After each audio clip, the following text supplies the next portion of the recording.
जी हाँ दोस्तों, पहलवान सुशील कुमार को लेकर ये कहा जा सकता है कि उन पर मुसीबत नहीं बल्कि मुसीबतों का पूरा पहाड़ टूट पड़ा है।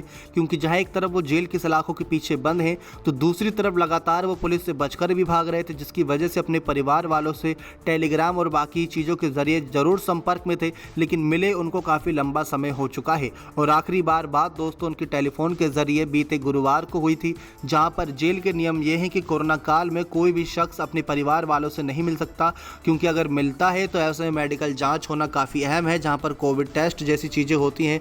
क्योंकि कैदियां एक साथ रहते हैं बहुत सारे, तो ऐसे में कोरोना संक्रमण अगर कैदियों के बीच में फैलता है तो बहुत तेज़ी से कई सारे कैदियों में फैल सकता है, जिसकी वजह से दोस्तों सुशील कुमार के लिए यह मुसीबत है कि वो अपने परिवार वालों से भी नहीं मिल सकते।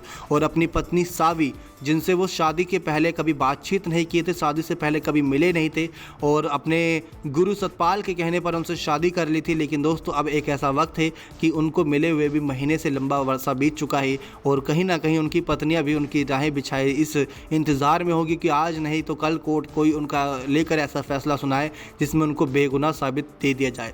भले ही दोस्तों परिवार का सदस्य कोई कितना भी बिगड़े क्यों ना हो, लेकिन एक माँ, एक पत्नी और कुछ बच्चे यही चाहते हैं कि हमेशा उनके साथ रहें। लेकिन ऐसे में सुशील कुमार जेल की सलाखों के पीछे एक अंधेरी रात अपने अकेलेपन से काटते हैं। जेल के अंदर काफ़ी दंड बैठक करते हैं, अपनी डाइट प्रोटीन का इंतज़ार कर रहे हैं, साथ ही साथ इस बात का भी इंतज़ार है कि कब वो अपने परिवार वालों से मिलेंगे, क्योंकि परिवार वालों से मिले लंबा वक्त बीत चुका है। और उनकी पत्नी सावी से मिले वक्त तो दोस्तों आखिरी बार आप खुद देख लीजिए कि 4-5 मई की रात को ये सब घटना घटी थी। उसके बाद सुशील कुमार छत्रसाल स्टेडियम में ही सो गए थे, अपने परिवार वालों से उस रात भी नहीं मिले थे, क्योंकि सुबह खबर होने के बाद वो वहीं से फरार हो गए थे और उसके बाद लगातार भागते नजर आए। परिवार वालों के ऊपर पुलिस ने नज़रें बनाई हुई थी, उनकी पत्नी पर, और साथ ही साथ इस बात का ध्यान रखा था कि अगर सुशील उनसे संपर्क करता है तो उसके ठिकाने की तलाश कर ली जाएगी। लेकिन सुशील की पत्नी कहीं ना कहीं बुरी तरीके से टूट चुकी होगी कि उनके पति के साथ ये क्या कुछ हो रहा है।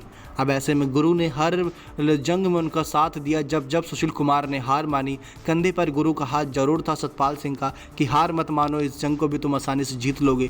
लेकिन सुशील कुमार अब जेल में अकेले हैं, उनके गुरु, उनकी पत्नी सब बाहर उनका इंतज़ार कर रही हैं। लेकिन पत्नी ज़रूर बेबस होगी दोस्तों, क्योंकि पत्नी क्या कुछ नहीं करती अपने पति के लिए। लेकिन इन सब कांड में फंसने के बाद सुशील कुमार बहुत ज़्यादा कह सकते हैं गंभीर हालत में हैं और बहुत बुरे विवाद में फंसे हैं। हर बार भले ही कुछ विवादों में फंसे हों, लेकिन वो विवाद हत्याकांड जितना बड़ा विवाद नहीं रहा था। देखते हैं दोस्तों कब मुलाकात होती है सुशील कुमार और उनकी पत्नी की। इस बात की जानकारी आप सभी तक पहुंचाई जाएगी। नेक्स्ट 9 स्पोर्ट्स की रिपोर्ट।